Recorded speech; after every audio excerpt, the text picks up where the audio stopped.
বিয়ের অনুষ্ঠানে পবিত্র কোরআন তেলাওয়াত করে অভিনব প্রতিবাদ করল মাদ্রাসার শিক্ষক। বিয়ের অনুষ্ঠানে জোরে জোরে সাউন্ড দিয়ে গান বাদ্য বাজানো হচ্ছিল। এতটাই জোরে জোরে সাউন্ড দিয়ে বাজানো হচ্ছিল যে পাশে থাকা মাদ্রাসার শিক্ষার্থীরা কিছুতেই ঘুমাতে পারছিল না। এজন্য মাদ্রাসার শিক্ষক তাদের কাছে বারবার অনুরোধ করেন যেন সাউন্ডটা কমিয়ে দেওয়া হয়, যাতে মাদ্রাসার শিক্ষার্থীরা ঘুমাতে পারেন। হুজুরের কথার কর্ণপাত না করেই জোরে জোরে গান বাদ্য বাজানো হচ্ছিল।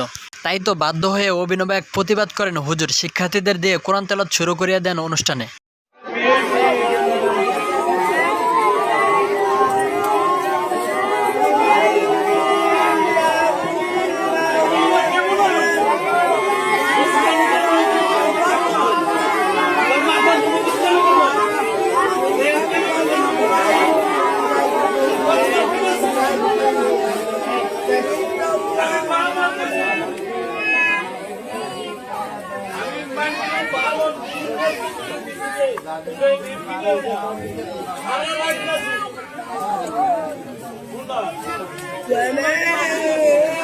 মাদ্রাসা শিক্ষকের এই অভিনব প্রতিবাদটিকে আপনি কিভাবে দেখছেন? আপনার মতামত কমেন্ট বক্সে জানিয়ে দিন। ভিডিওটি ভালো লাগলে লাইক, কমেন্ট এবং শেয়ার করুন।